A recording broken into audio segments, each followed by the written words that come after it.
pjesa e... Se nga që dhe shkruaj edhe në... Të shkruajt edhe nga këto. Në më quna, morët sa leksiona. U mërzitët, ju mërzitët? Mos u mërzitët. Vërtet? Romantik vlaj. Ky emision mundësohet nga Brunes, Eurolab, Uji Selita.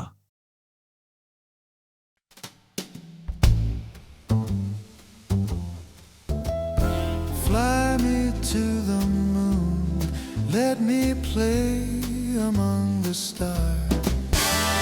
Fill my heart with song, let me sing forevermore.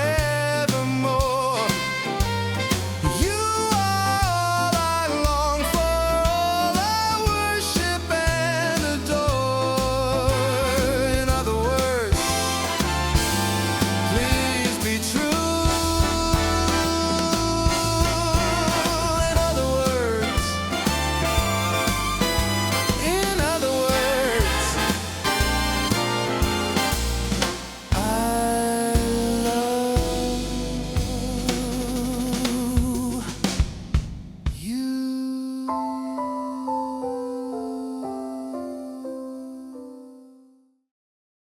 Jemi gati? Me thënë të drejtën, e them shpesh që çdo personazh që ftojmë ka veçantinë e tij apo të saj për atë që përfaqëson, por personazhi që do të prezantoj vetëm pas pak çastesh është një personazh që unë e dua shumë dhe besoj që dhe ju e doni shumë. Jam shumë i lumtur që kam në emision Rita Petron. Rita, dhe unë jam faleminderit. shumë e lumtur që do flasim bashkë sot. Për dashurinë mbi të gjitha. Sidomos për dashurinë. Sidomos për dashurinë, por do flasim pak edhe për ty, patjetër si personazh, një profil shumë interesant, shumë i spikatur. Nuk e di cila ka qenë, pasi do përpiqem ta zbuloj pak duke të intervistuar bërmen e sotme ajo magjia jote për mënyrën se si ke shkuar ndër vite tek njerëzit, fillimisht përmes librit të shkruarit, më pas përmes qasjes publike. Por në fillim të kësaj interviste doja që tosha diçka që është edhe personale për mua. Qysh pas momentit kur humba babain, më ndodhi një moment shumë i çuditshëm. Nuk kisha shumë problem që të ngushëlloja njerëzit kur ata humnin njeriun e tyre të afërt.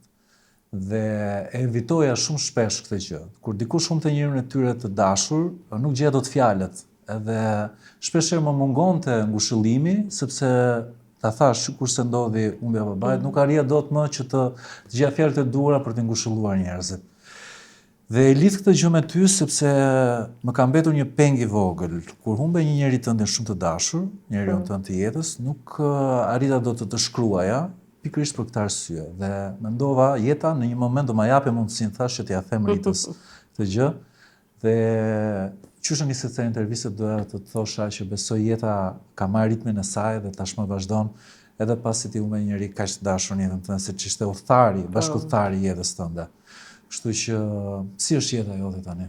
Në fakt, me atë që më tregove Drini, edhe unë baj mend disa momente, ne bashkë kemi takuar pak rrallë, në kohën e Covidit, më ke pas marrë një herë në telefon dhe më ke thënë wow, se më fillova të recitoja disa poezi, dhe më ke marrë telefon, ke thënë faleminderit se po ju jep njerëzve shumë shpresë. Po, vërtet. Për shembull këtë e mbaj mend. Pastaj jemi takuar edhe një herë këtu rreth e qark. Studio apo në blog. Ishte sapo kishte ndodhur, edhe më the sikur u gëzove që më pe mirë. Me thënë të drejtën, u bën 5 vjet dhe nuk jam pak. Dhe unë gjithmonë them që njeriu mësohet me dhimbjen, por me mallin si duket nuk mësohet dot. Sepse malli në fakt sa vjen edhe shtohet. Por gjithsesi, ajo që dua unë prapë të them, është një sfidë se ti nuk e di se çfarë do ndodhi. Ti asnjëherë nuk e qenë vetëm. Çfarë do cilli e nesërmja aty? Mbasi ke mbetur vetëm. Unë hyj ke ato gra që s'kam qenë që vajzë e deri më sot nuk kam qenë kur ndonjëherë vetëm në jetën time. Flas në lidhje të të qeni çift, ë? E kuptoj. Dhe gjithmonë mikeshat më kanë pas thënë çafati ke ti kur ndonjëherë s'ke qenë vetëm dhe nuk e dija ç'a ishte vetmia e një gruaje. që të mos kishte partnerin e vet në krah, o të dashurin o partnerin, se Pra po është një thua jetë e që gjatë. ti nuk e ndjer asnjëherë vetmin jetën tënde, nuk e qen asnjëherë. Po se s'kam qenë, Po. nuk kam qenë asnjëherë vetëm, do me thënë, edhe kur mund të ketë ndodhur një ndarje, një gjë, shumë shpejt unë kam qenë me dikë. E kuptoj. E kupton? Edhe kjo e bëri, më vuri përpara një sfide, unë do të jem tani vetëm, ose dhe sot e kësaj dite, shumë kur shikoj çifte, sepse ne ishim një çift pothuajse i pandarë, ne ndajeshim vetëm gjatë ditës, ajo është e liria jonë, dhe ndajeshim vetëm kur partneri im lëvizte që ikte, nga që i kishim biznesin dhe Maqedoni dhe në Kosovë, dhe ai lëvizte, dhe ajo liri na bënte mirë të dyve. Por gjithkohën kemi qenë bashkë dhe ishim dhe shok. E pra, duhet kuptoj pak konceptin tënd, duke hyrë pra dal nga dal në këtë rrëfim tëndin për konceptin tënd të dashurisë. Është një pyetje shumë e përgjithshme që mbase askush nuk i ka dhënë dot një shpjegim racional, Po.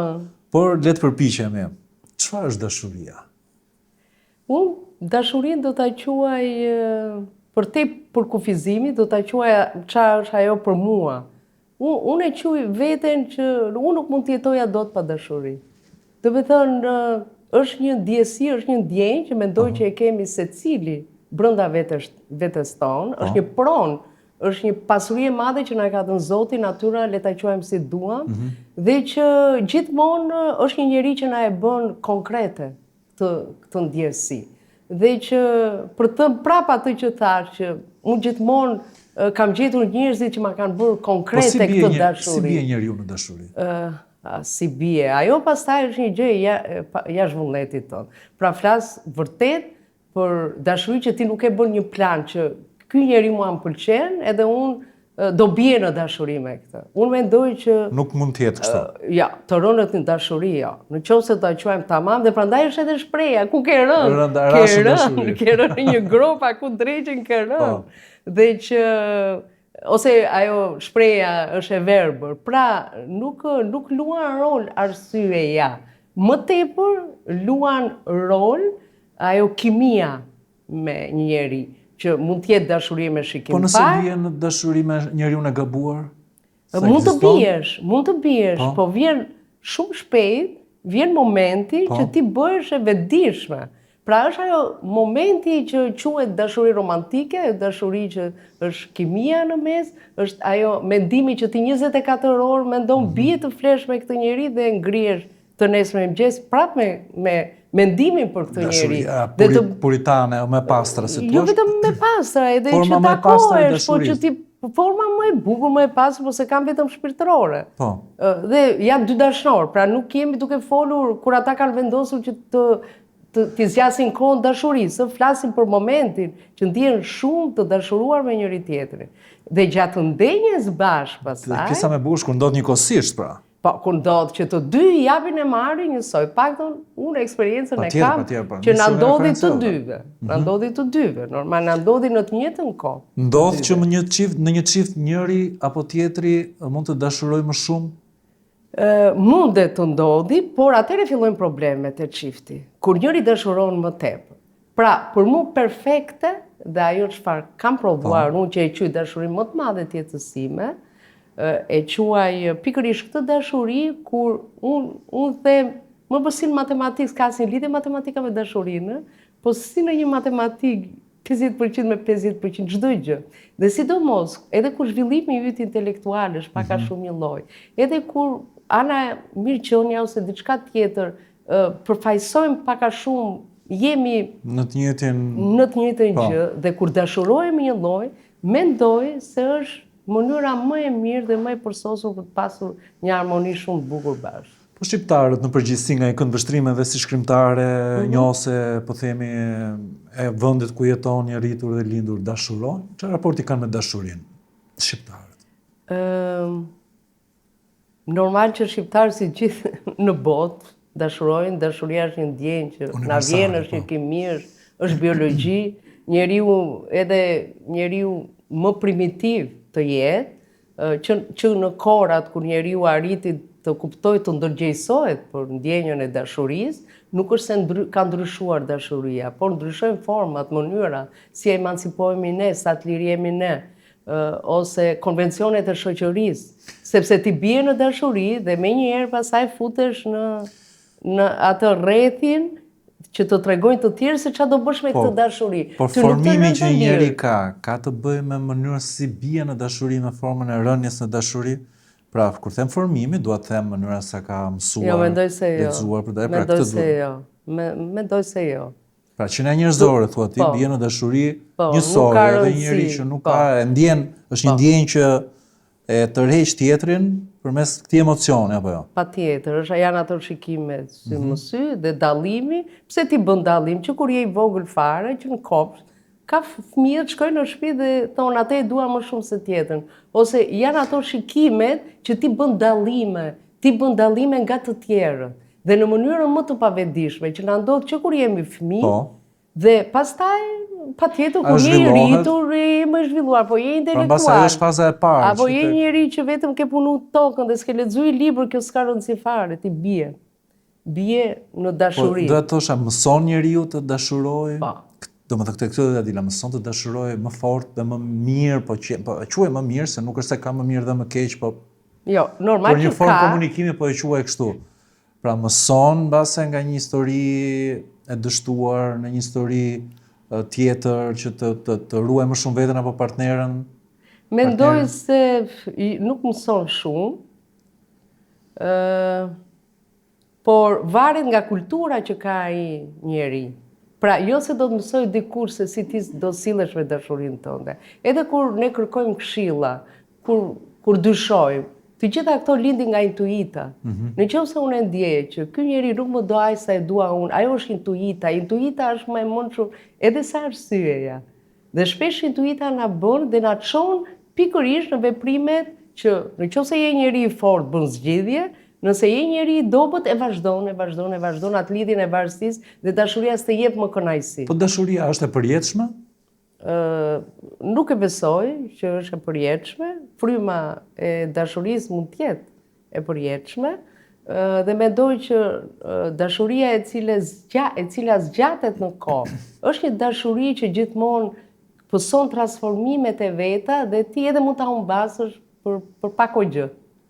Kjo ndodh edhe te njerëzit të cilët janë dashur shumë dhe monotonia e jetës i ka vënë përpara sfidave që kush ka guxuar e ka prishur atë gjë, kush nuk ka guxuar ka thënë jo se jam mirë edhe i është përmbajtur parimeve të veta. Ka një ndryshim mes asaj që quhet si dashuri apo obsesion, fiksim, që quhet shpesh ditë e sotme, ngatrohet ky perceptim shpeshherë?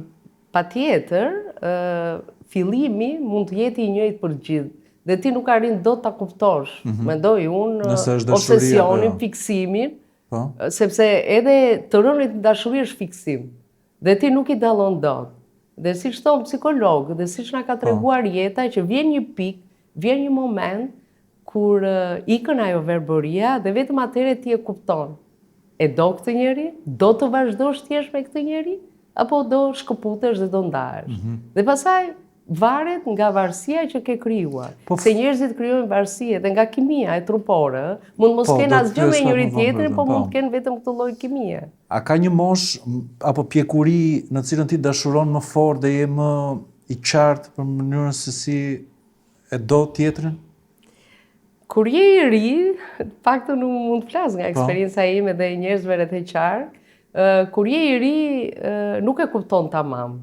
Për shembull, çdo sy të bukur ose ke kriju gjithmonë se njerëzit kur je i ri gjithmonë ose e re, gjithmonë i lidh gjërat me pamjen, ke parë filma të bukur, ke parë gjëra romantike, tani janë rrjetet sociale dhe ti çdo njeri e lidh me këtë gjë.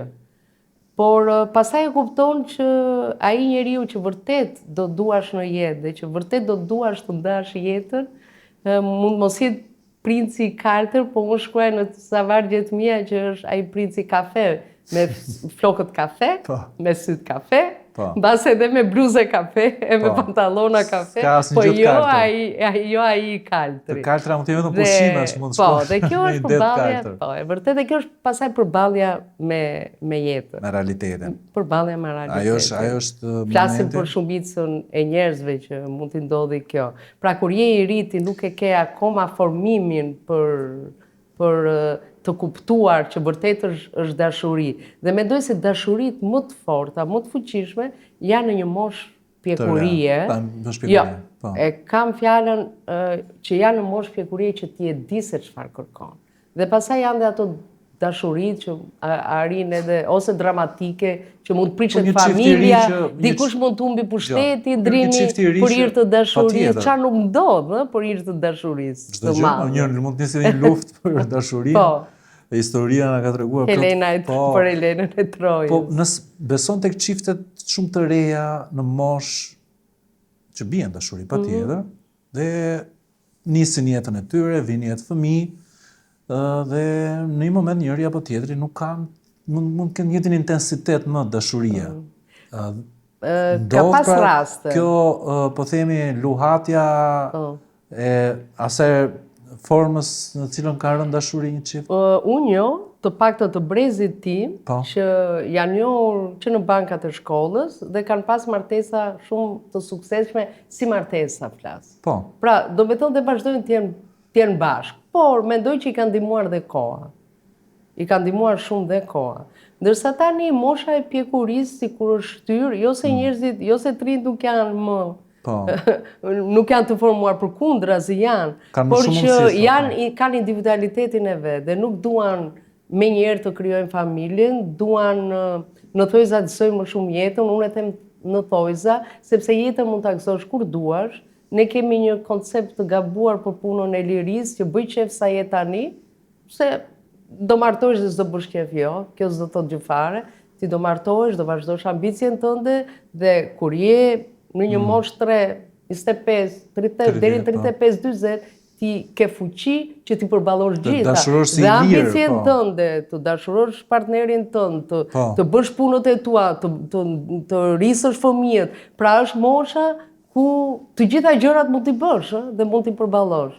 Kështu që nuk jam me atë dhe të kesh edhe atë liri që të pyes pak. Që të gëzoj. Një njeri që ke flet gjithmonë hapur, domethënë këtë pjesë, këtë po themi kontekst bisede. Sa ndërlidhur është dashuria, të rënit dashuri me tërheqjen fizike, me po themi dhe marrëdhënien që shkëmbejnë dy trupa në momentin që janë afër njëri tjetrit. Ka gjithmonë lidhje mes dashurisë, po themi si ndjenjë dhe... Po është prova më e qartë.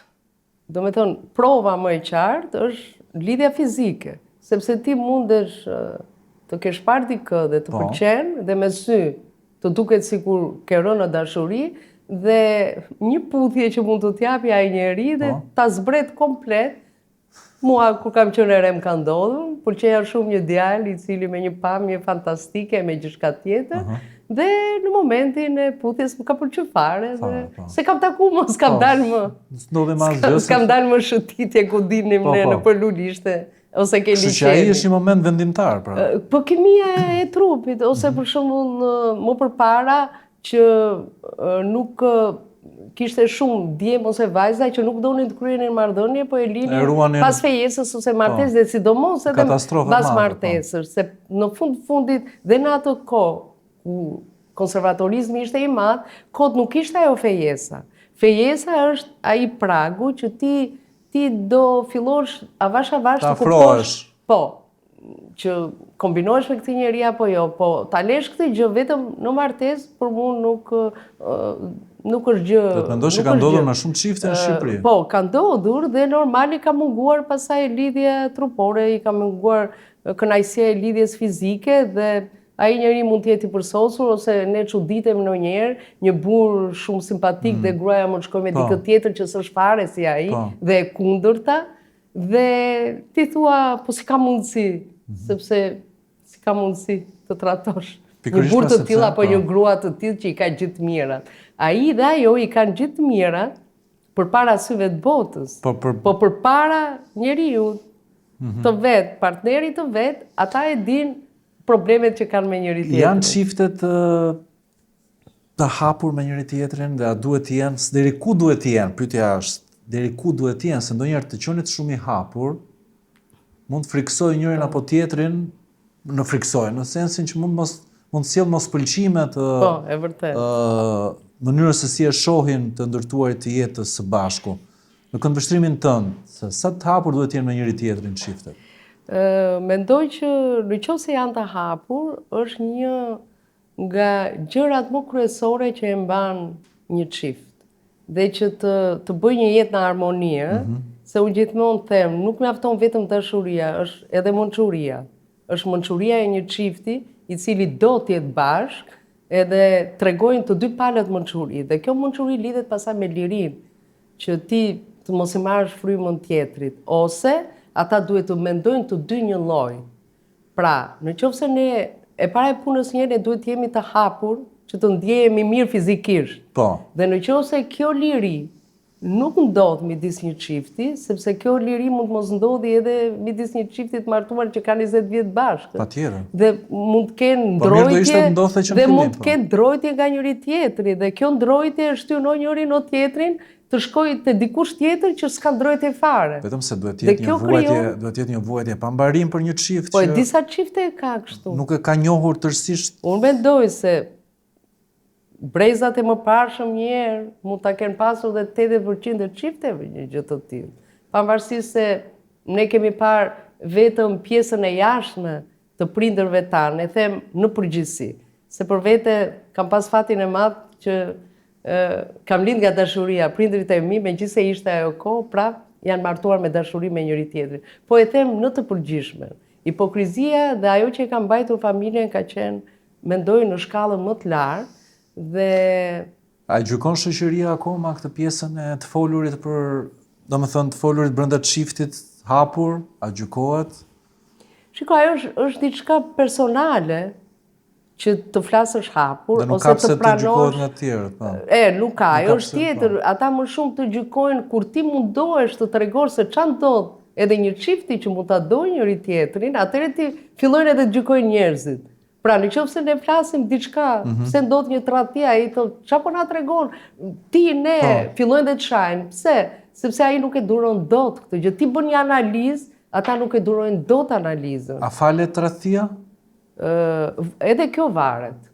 Do me thënë, ka tradhti që nuk falen, ka dhe tradhti të cilat mund të ndodhin për një arsye ose tjetër, ose janë tradhti të cilat janë shumë momentale për shkak të gabimeve të dy palëve. Sepse njëri mund ta bëjë tradhtin. Kur e bëjnë të dy, nuk e di se çfarë ndodh, po flasim në rastin që kur mund ta bëjë vetëm njëri. Po. Dhe tjetri, në varësi të asaj, se sa e do, sa e respekton, dhe sa analiza bën me veten e vet, pse ka arritur në këtë pikë ky njeri që unë e kam dashur shumë dhe më ka dashur dhe mua shumë. Dhe që ne kemi pasur një lidhje të mrekullueshme. Pse ndodhi kjo? Si nuk do ta bëke ti këtë? Si do jesh ti bardhëzi për t'i prishur gjërat është gjëja më e kollajshme. Atëherë të futet opinioni. Për shkak të opinionit, e kanë marrë vesh të tjerë që kanë ndodhur kjo gjë, edhe unë do shkatroj, do mbyll lidhjen time. Dhe pastaj varet sa i hapur është dhe personi me ty. Sepse një burr mund t'i kërkoj falje partneres vet. Mund t'i kërkoj falje edhe me lot në sy, që është një gjë që Dhe mund ta fal, mund ta fal. Nuk është e vazhdueshme. Unë them që tradhtit të cilat janë bëhen me kohë të gjatë prapa shpine, janë të llogaritura. Tradhtit ku ti futesh mes rrethit tënd familjar, tradhtit që futet mes shokut, shoqes të ngushtë, jo se nuk ndodhin, ato ndodhin, por kur njerëzit kanë karakter, largohen. Këto lloj tradhtish që mund zgjatin 1 vit, 2 vjet, 3 vjet, që janë të përgatitra. Atëherë Ajo ka një background, ka një bazë që patjetër, ajo ka të bëjë me si karakter, ajo ka të bëjë me karakter. Ky është karakteri i këtij njeriu. Dhe mendoj që në këtë rast po aq e kritikueshme është edhe partneri apo partnerja që do ta falte, do bënte sikur nuk i bën përshtypje. Ajo pastaj kemi të bëjmë pastaj me çifte të cilët e kanë vendosur mos i bëjë përshtypje, ai është pastaj problemi i tyre. Në qartë. Problemi i tyre dhe si e përballojnë dhe në lidhje pastaj nëse kanë fëmijë ose janë brenda një rreti të caktuar. Ka gra që e duan aq shumë burrin e tyre, pra besonte kjo se jemi te koncepti dashurisë. Që ndonse mund të bien në informacion që burri i tyre i ka tradhtuar, edhe e kundërta, po marr, prap thonë unë e dua, nuk Pastaj, në këtë rast, mendoj se kemi të bëjmë me lidhjevarësie, ajo nuk jeton dot pa këtë njeri, po këtu nuk kemi të bëjmë këtu kemi të bëjmë me pasigurinë që ke ti ndaj vetes tënde. Ke një pasiguri aq të madhe që ti nuk jeton dot pa këtë njeri dhe kjo më tepër se dashuri mendoj se është lidhje varësie. Është një lidhje varësie e hapur. Ke burra të cilët bëjnë sikur nuk e shohin, nëse gruaja shkon me dikë, ke dhe gra. Po mbeti e pasqaruar se ky burri që tradhton në këtë rast, mund ta dojë dhe ai gruan e ti. Patjetër.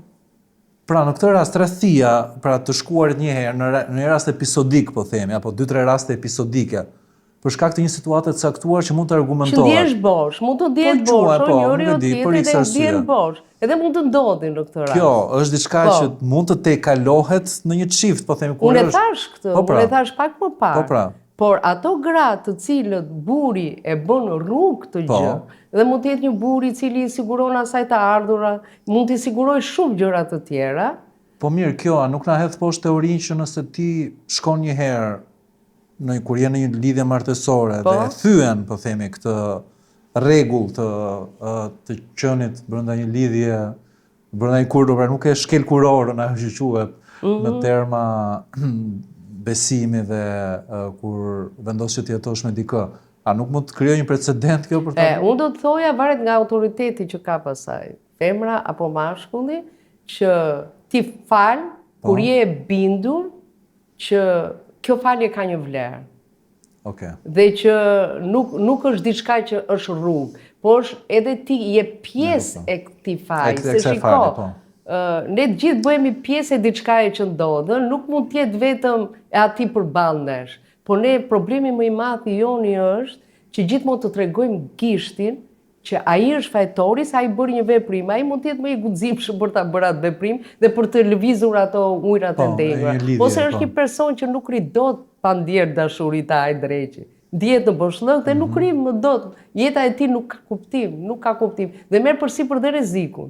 E merr përsipër se gruaja e tij mund ta ndajë, ose e kundërta.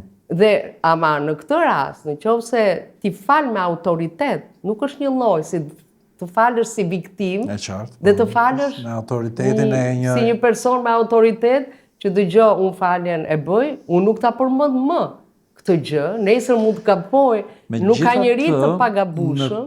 Në kontekstin shqiptar duket pak e pamagjinueshme që të ndodhet paktën nga të dy anët kjo gjë, se një grua mund ta falë bashkëshortin e vet, po unë di raste falin dhe bashkëshortët gratë e tyre? Po, edhe bashkëshortët për dy arsye, burra të cilët kanë këtë lidhjen e varësisë nga gratë dhe nuk janë burra, jo ai modeli i një buri të fortë. Ti nuk ke vetëm gra të dobta, ke dhe burra të dobët. Ke dhe burra që ndjehen viktima përballë gruas së tyre, partneres së tyre që mund të jetë më e fuqishme si natyrë, mund të jetë më energjike, më e fuqishme, mund të jetë ajo që e lëviz familjen, lëviz fëmijët, i lëviz gjithë. Dhe në këtë rast ke burra të cilët patjetër që po nëse ndodh një syqor. Se po i marrim gjithë skenarët. Po shumë mirë. Jo, po në këtë bisedë ndodh që njëri bie merr informacionin që ka tradhtuar, pra, që partneri e ka tradhtuar. Por në rastet kur përdoret si justifikim, ai më tradhtoi parin, prandaj tradhtova dhe unë.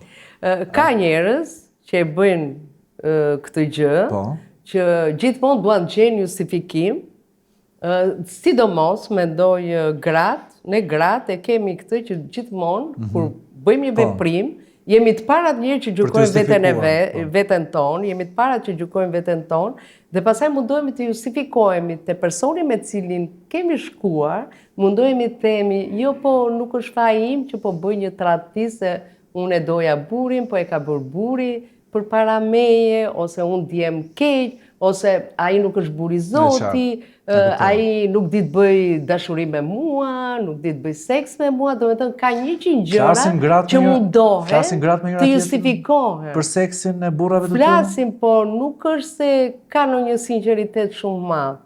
Unë mendoj që kjo mënyra e justifikimit është shumë e pranishme.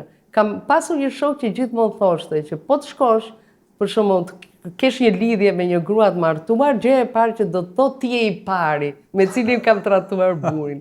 Dhe ai qeshte se thoshte unë e di që kishte pasur dhe të tjera. Do të thotë kjo ti je i pari, është na ka betur ne vajzave, grave na kanë betur që nga fëminia që duhet të thonim edhe kur jemi lidhur për herë të parë, je i pari që të dëshiroj, je i pari me cilin shkoj, dhe që gjë që unë për veten time se kam përdorur kur në rinin time, madje gjithmonë kam dashur gjithmonë të them që kam dashuruar para teje. Mund të qeras me një gotë? Të të bëjmë gëzuar, se di që shpeshherë në netët e dimrit, apo edhe gjatë verës se të pëlqen ta shijosh një gotë. Gëzuar dhe doja ta bëja këtë bisedë duke pirë një gotë disa aromë. Gëzuar. Është gjithë ky proces shoqërohet shpeshherë dhe me xhelozi. Xhelozia është diçka që kur ka dashuri të fortë, është në përkëmbë gjithmonë, apo jo domosdoshmërisht. Edhe xhelozin do ta ndaja në dy forma, në dy shfaqjet e saj. Kemi xhelozi që kur ti ke rënë në dashuri, që të duket sikur dhe ajri që merr ai njeriu, ty të bën xheloz. Të bën xheloz. Do të thënë, çdo gjë që bën ai njeri dhe e bën larg teje, ty të xhelozon. Kjo pastaj është xhelozi dhe dhimbje shumë e madhe që vjen nga dashuria. Por në këtë rast, nga dashuria madhe. Por në këtë rast, është shumë e justifikueshme. Sa ndonjëherë, për shembull, kur një mashkull nuk është xheloz, një femër bëhet keq se thotë, po ti nuk më dash ke mua, ë? Do me thënë, e duam gjithë. Hall kur si. Ne gëzohemi shumë kur bijem në dashuri, kur buri që duam, djali që duam, shpreh pak xhelozi. E shpreh xhelozin, edhe kjo është shprehur në mënyrë të fisme, në mënyrë të bukur. Shiko se dhe burrave ju pëlqen. Nuk ka gjë më të bukur. Të thotë dikush, dëgjoj, unë do t'i vras ata, mos u trëm, do t'i vras në letër. Do me thënë, do shkruaj vargja, do bëj një pikturë, apo do bëj diçka tjetër, unë do t'i vrasë, shpreh shumë e bukur. Ata që të qeshin ty, jo ata që të prekin, jo, po unë do t'i vrasë ata që të qeshin ty. Dhe janë shprehje interesante, janë shprehje të bukura. Ndërsa xhelozia tjetër, ato që quhen smundje, ato që ti mund të kthehet në një smundje. Jo, unë mendoj që e kanë të lindur ata, sepse këta natyra njerëzisht e kanë me të gjithë pastaj. Do vetëm me çdo partneri që të jetë, ai nuk ka lidhje me partnerin, nuk ka lidhje që ajo e bën xheloze. Ajo mund mos bëj asgjë, mund të jetë shumë e kujdesshme. Por ata janë të smur në këtë drejtim dhe që çdo gjë kontrollojnë celularët, kontrollojnë çdo gjë, do vetëm gjithë jeta e tyre është një kontroll. E qartë. Po sot ka besim tek njerëzit të rinj, duket sikur shoqëria e ka zbehur pak të çështjen e besimit. Unë e kuptoj konceptin tënd të bukur për marrëdhënien në çift dashurim, po sot me këto marrëdhëniet që po shohim, duket sikur është bërë shumë e vështirë për të pasur besim në çift. Nuk ekziston besimi, si ka qenë dhe më përpara, se mundësitë që i jepen njerëzve, do të thonë njerëzve ju hapen shumë dritare përpara. Kur ti je një njeri i pavarur, qoftë gruaja, qoftë burri, jeni pavarur, kemi punë, jemi në shumë mjedise, dhe aq më tepër po ti je dhe një njeri që të duan, dhe ti je një njeri që dhe shkëlqen, pra ke një komunikim shumë bukur, mundësit për të bërë pakës, flirtues apo tradhtar janë shumë të mëdha, se sa të atyre të cilët të rinë në hije dhe prandaj në çifte ose burra, gjithmonë janë trembur, edhe dikur që gruaja të shkojë në punë. Pse është trembur ai? Pse nuk ka dashur që gruaja të shkojë në punë? Për ta mbajtur në këtë hije në dy, po. Pikërisht për këtë arsye, se më tepër kjo ka qenë barë mbi gratë. Jo dhe aq mbi burrat, se burri quhej gjithmonë që të lëvizte. O do shkonte në luftë, o do shkonte në punë, do siguronte mirëqenien. Dhe burri gjithmonë ka pas mundësinë që të ketë edhe një grua, ketë edhe një pra po thua që në ditën e sotme të dashur edhe ti justifikohet. Ky ekspozimi kaq i madh, qoftë burrat, qoftë gratë. Patjetër jeta që të ofron. Ka bërë që të ketë mungesë besimi. Mungesë besimi. Mungesë besimi. Ta bërë në pikpyetje pak shoqërinë, po ta marrim shoqërinë, do të thënë çiftet e reja dhe kthimi te individualiteti që unë dua të ndihem mirë. Sot ata njerëz që ndihen të lirë dhe të rinj nuk duan të vajnë shumë, ai thot pse do kaloj gjithë jetën me njëri që nuk e edhe kjo dua është e më. vërtet, s'ka ndryshuar pa koncepti, po, mos bjen. Jemi bërë më individualist. Po. Dhe unë e vore edhe ke moshat më të rritura. Tash i kërkojnë ndryshe, pra në kohën kur ne jemi martuar para 30 vjetësh, ajo që i kërkohet sot partnerit është komplet ndryshe nga ajo që ka qenë më përpara. Ose thjesht ne përdorim shprehjen unë si i kam menduar unë atë po unë nuk mendoj më sot. Po, ka një numër të madh në rritje të çifteve apo të rinjve, po themi, që zgjedhin mos martohen, Po. por të kenë një jetë të lirë, plot me dashuri, me ose pa fëmijë, por të pa kornizuar brenda një kornize që është martesa. Kjo në këndvështrimin tënd i jep më shumë mundësi lirisë së individit për të dashuruar, apo është një rrëzim i nocioneve bazë të martesës edhe të marrëdhënieve? Mendoj që ky brezi i sotëm 30 vjeçar që mund të jetë, plus 30. kanë parë martesa jo ai bukur të prindërve të vetë, pra marrësisht se ne flasim familja e shenjtë, prindërit të shenjtë, prindërit tanë sado të mirë kanë qenë ka pas kufizimet e veta. Dhe fëmijët i kanë parë sjelljen e tyre, i kanë parë zënkat e tyre, se të merr malli që buri t'i mbaj gruas dorën ose gruaja burit, të flasin në mënyrë më të qetë, ti thot ato fjalët shpirt, zemër, do të thënë gjë që ne jemi edukuar që dhe dashurinë ta shprehim në një mënyrë paksa më vulgare dhe të kemi atë kompleksin që pse ti them shpirt zemër. Ka munguar brezit tonë, ka munguar disi. Kështu që është një brez, se unë flas me vajzën time, me besat e mia, me njerëzit rrethëqar, edhe i cili është gënjur dhe jo vetëm në Shqipëri, po flitet dhe gjithandej. Pra, edhe në vendet e tjera, në vendet europiane, po flas për vendet zhvilluara. Është një brez që është gënjur nga hipokrizia martesore. Dhe shpesh ata mendojnë, a ja vlen të martohesh, a ja vlen të kesh fëmijë. Por, nga ana tjetër, unë prap them që liria e diku ndihet tamam, liria nuk dihet unë jam vetëm dhe që e kam unë shumë bukur, si që abun sot. Po sot më kanë sjellë rrethanat, është mosha, që kam krijuar një mirëqenie dhe kam lirinë time. Jo për zgjedhje. Por nuk është se është zgjedhje. Por brenda kësaj normal mundohem ta gëzoj jetën, pra përsëri. Por dua të them, një njeri që është 35 vjeç,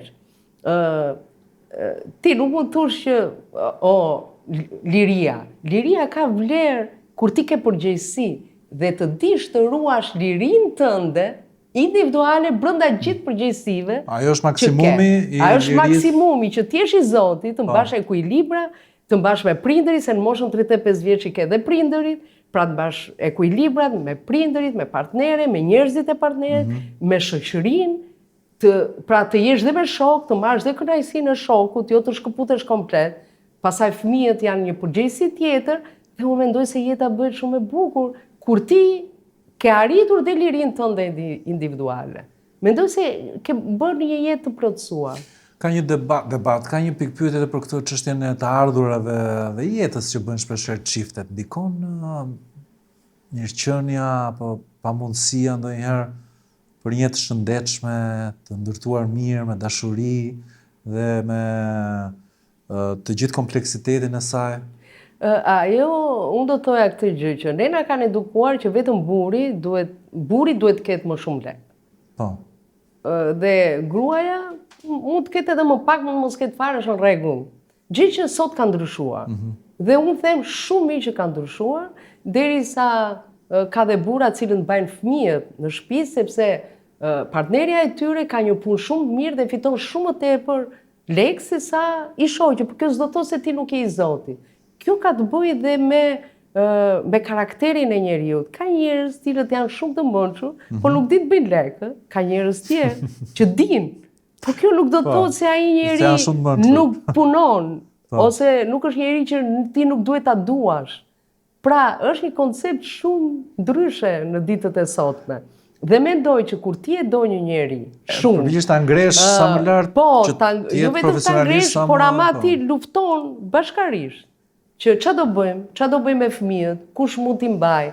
Na leverdis më mirë të kemi datë, do të shkojmë 2 puna, apo t'i mbaj njëri nga ne. Po, Dhe ardhe- pastaj, pra, dhe të qenit, po të ketë një nga partnerët më shumë, ose të ketë para, unë mendoj që jeta mund të bëhet shumë mirë. Por problemi më i madh është kur nuk kanë të dy.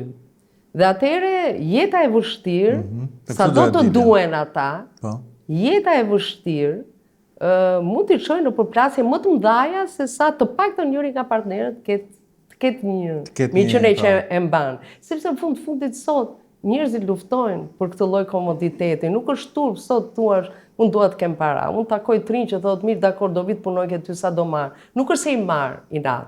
Ama mund t'i marr inat vetëm atëre kur ai nuk e ka me pasion punën, sepse ti shikon një herë punën dhe pastaj pyet sa do marr. E kupton, mos bë vetëm llogaritjen e paras. Ka një shprehje që thonë në Shqipëri është e vështirë sot martohesh, s'ka më burra, po s'ka dhe gra. E më atë janë budalliqe Vajzat janë thënë në ankohen se çdo zgjen kohë. burra, burrat ankohen se zgjen gratë. Unë mendoj se varet se ç'a kërkojnë, qoftë vajzat, Po. qoftë djem, Po. në një herë mbyllin veten, ja s'ka për mua, nuk e hapin veten. Në fundit, nëse nuk gjen një burr që ti do patjetër të martohesh, mund të kesh për një herë, mund të kesh dhe dashur. Se duhet patjetër që o do gjej burr o s'ka. I ka paniku dhe mbeten pa gjë fare. Gjë që për mua nuk është normale. Mund të duash dy njerëz njëkohësisht?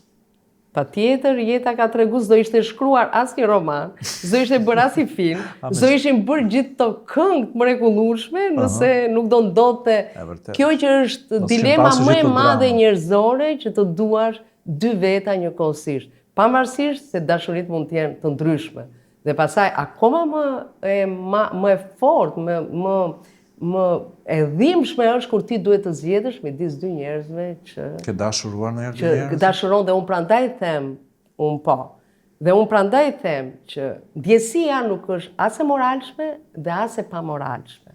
Ty të ka lindur ndjesia, si mund të më gjykoj mua dikush, apo unë gjykoj dikë, pse të pas ka lindur kjo ndjesi? Se kontrollon. Nuk, dhe pastaj, kur ti të duhet të kontrollosh, kur ti duhet bërë zgjedhjen tënde, atëre lëri njerëzit se cili njeri ka gjykimin e vet. Por ama të thuar si të lindi, ja që më lindi. Jo, puna është nëse ti mban për një kohë të gjatë, a ecin Unë mendoj që gjithmonë është një tranzicion. Po, se s'besoj të ecin për një kohë relativisht gjatë. Po. Siç ka një popull tranzicionin e vet për të kaluar nga një sistem në një tjetër, nga një qeveri në një tjetër, dhe njeriu ka tranzicionin e vet për të kaluar nga një njeri që do në një tjetër që e do më shumë. Më ke sjell 2 libra dhe të falenderoj shumë, është Poema e mungesës, Erita Petrës. Sapo ka dalë. Po, dhe të falenderoj shumë, e kam dhe një dedikim, me zëpres që ta lexoj. Dhe Kufiri, e ka shkruar partneri im në kohën e kulmit të dashurisë. Unë jam personazhi i Rinës që dashurohet me Mehmeti, 2 të martuar që dashurojnë me njëri tjetrin dhe ka përsen pasaj çdo kufi për të qenë bashkë. Me shumë, përveç se do t'i lexoj, me shumë kënaqësi do të them që do t'i kem për një kohë të gjatë edhe në studio, t'i bajmë edhe këtu, kështu që është kënaqësi. Do të bëj një falënderim me që se jemi në emision edhe për një tjetër sponsor që është Uiselita, që na i mundson realizimin e programit, dhe për kompaninë Brunes. Faleminderit të dyve. Nëse do të bëjmë një tjetër gëzuar? Po patjetër, me shumë kënaqësi. Vetëm për këtë nuk them jo. Gëzuar. Kjo bisedë është shumë e bukur për të mos bërë një gëzuar. Është sot akoma tabu kjo pjesa të folurit për seksin, Rita, dëgjoj prap, megjithëse kanë kaluar shumë vite, nuk njerëzit prap ngërçet ndaja kanë kur flasin për seksin. Mua më vjen keq se njerëzit sulmojnë kur ti flet me seriozitetin më të madh. Kënaqen duke tregu barsaleta për seksin, kënaqen duke përdorur fjalët më vulgare dhe kur flitet seriozisht. Eksakt. Atëherë thon çfarë janë duke fol këta.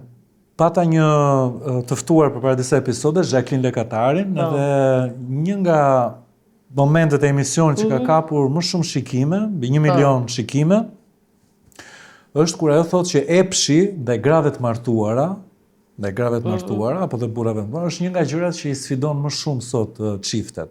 Pra tendenca për të tradhuar me burra apo me gra të martuar. Shumë e çuditshme, po të mendosh se pse njerëzit kishin klikuar kaq shumë këtë gjë, ku flitet pra për epshin apo për tradhtit apo për gratë dhe burrat e martuar. Tjetër përdoren disa fjalë që futen ke tabu, epshin e shikojnë vetëm në kuptimin negativ të fjalës, epshi. Pra, kam përshtypjen që ndikon ajo. Po, në kuptimin se vura edhe komente, po flisnin për epshin, pra duket sikur është diçka e pa normuar situacion që është normale, besoj. Është normale se që të gjitha fjalët janë thënë për të thënë, varet në momentin e dur, në kontekstin e dur dhe për çfarë i përdor ato gjëra. Dhe në fundit epshi hyn edhe ke pjesa instinkt. Është fjalë e bukur pastaj. Dhe e bukur, por ka marrë një lloj konotacioni negativ, ka marrë një kuptim negativ sepse njerëzit e lidhin vetëm me instinktin. Domethënë që ti shkon me atë vetëm për epsh. Pra nuk shkon se ndjen, por shkon vetëm për epsh. Edhe gjithmonë të krijohet një ide sikur shikon dikë që është sulur si një kafsh, një mashkull që është sulur si një kafsh dhe një gruaje. Epshi është pak më kafshëror. E kupton? Po. Pikërisht e kjo fjalë doja të dilja, dhe kjo i bën ata që të ndjehen keq, sepse kjo fjalë ose qoftë poezia që kam shkruar unë që më janë sulur, kush e di, sa njerëz, dhe që janë edhe ato klikimet që normali kanë ndodhur dhe lekatarit. Jo, pa ty vërtetohet që akoma njerëzit tronditen nga këto gjëra, sepse në thellësitë vetes ata e ndjejnë që e kanë edhe instinktin e dhunës, pra jo të dashuruarit, po instinktin e dhunës. Nuk kanë aq përkëdheljen sa kanë epshin. Dhe gjithë ato gjëra, të cilët ata grumbullojnë brenda vetes, prandaj në shoqëritë moderne arti çliron, të folurit çliron. I çliron dhe ti i thua ti mos u ndjek keq që ke momente që ndjen epsh, mos u ndjek keq edhe nga instinkt shtazarak, se janë njerëzore, mjafton që ti të kesh kontrollin mbi to. Prandaj bisedojnë. Prandaj në shoqëritë moderne njerëzit i bisedojnë shumë këto gjëra. Prandaj psikologët i bisedojnë, sepse njeriu ndjet kafsh brenda vetes dhe nuk e duron dot t'ia tregoj dikush, t'ia vëj përpara fytyrës, dëgjoj kështu je ti. Po nuk ka njeri që nuk është pervers. Edhe intelektuali më i madh dhe jeta ka tregu. Filma që kemi parë, histori nga më të përçudnueshme që instinktet shtazarake nuk ka rëndësi që ti i ke. Siç ke instinktin e dhunës, ai nazizmi, Hitleri, me instinktin e dhunës, ose gjithë diktatorët e tjerë. Ata kanë pas dhe këto lloj instinkte shtazarake, që nga fëmijëria që i kanë pasur brenda vetes së tyre. Pyetja është për një brez që po rritet apo që duhet të mësohet me të folurit, që unë prap dyshoj që edhe brezi i ri ka minuse në këtë formim. Cilat janë ato, po themi, pikat ku duhet kaloj, pra si mësohet njëri që të jetojë me gjithë të informacion? Tashi, ne e dim, është edukimi i familjes dhe institucioni shkollor. Patjetër. Normal edhe gjithë mjedisi, se kalojnë shkallë. Tashi, ne nuk e kemi dorë institucionin e familjes. Patjetër që shteti kujdeset që të rrisi familje të shëndetshme, po sa i hapur është edhe shteti në politikat e veta. Sa i nxit këtë lloj instinkti, sa nxit hipokrizin. Kështu që nga një familje hipokrite, nga një shkollë hipokrite, nga një shoqëri hipokrite, ti do lindësh nga këto njerëz që unë në një vargun tim e kam që ata të cilët janë duke u gjuajtur, ata fëmijë me gur, dy qenëve që po kryen aktin seksual janë diktatorët e arshëm të nesër. Pra, kur ti gjuan me gur, një gjë që është natyrore, se të kanë mësuar se kjo është turp, ky është turp, pikërisht atje lind instinkti i dhunës dhe janë një nesër këta diktatorë. Mund të jetë diktatori i madh, po mund të jetë diktatori i vogël vetëm për familjen e vet, dhe prandaj kemi shumë dhunë. Prandaj kemi shumë dhunë. A mama, çfarë do i themi këtyre çifteve që kemi vërdall, se jemi në për periudhë Shën Valentini, në për këmbë, kështu Çfarë t'ju themi këtyre që të dashurojnë pak më shumë, ta shijojnë më shumë jetën? Unë do thoja Dhe t'ju japin që sa më pak bonus. modele të falsitetit në rrjetet sociale, ato tufat pa fund me karafila e me trëndafila, dhe sa më shumë shikime në sy. Me një gotë verë përpara. Tregoj sinqert, të paktën ditën e Valentinit. Kushërima ashtu me gotë verë përpara, kanë mendjen celular? A më pyete, unë po them çfarë mendoj ju.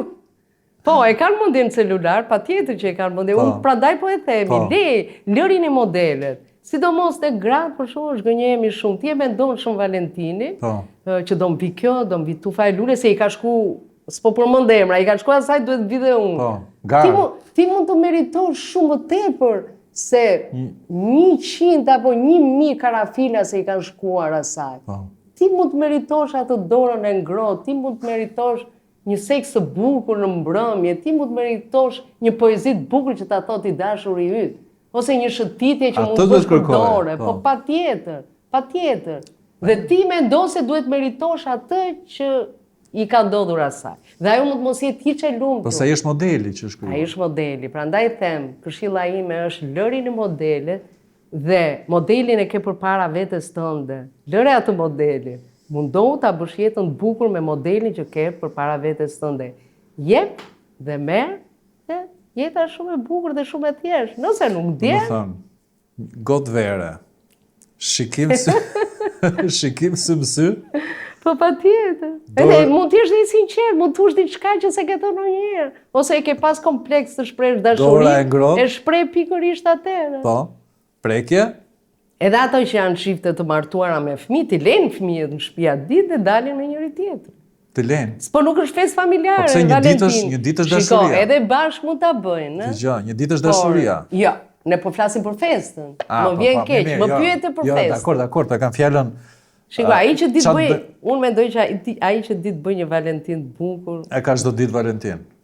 Dita bëj edhe në sfidën më të madhe, dita bëj një grua që të ndjehet mirë. Domethënë që dalin të gjithë kështu me këtu, je pro në kuptimin e kësaj festë. Shikon, nëse njerëzit duan të bëjnë qef, le të bëjnë. Është komercializuar. Të vjetër, të rinj, të moshuar, është kthyer në festë dashurie, kanë zgjeruar konceptin e dashurisë, dikur ka qenë për dashurinë e ndaluar ajo.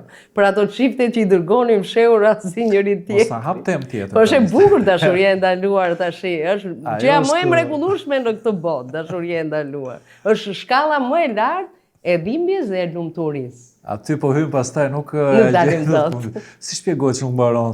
Është një nga temat që ne, domethënë zakonisht jemi më të koncentruar në biseda në këtë emision. Te kjo e dashurisë nuk pushojmë së folurin.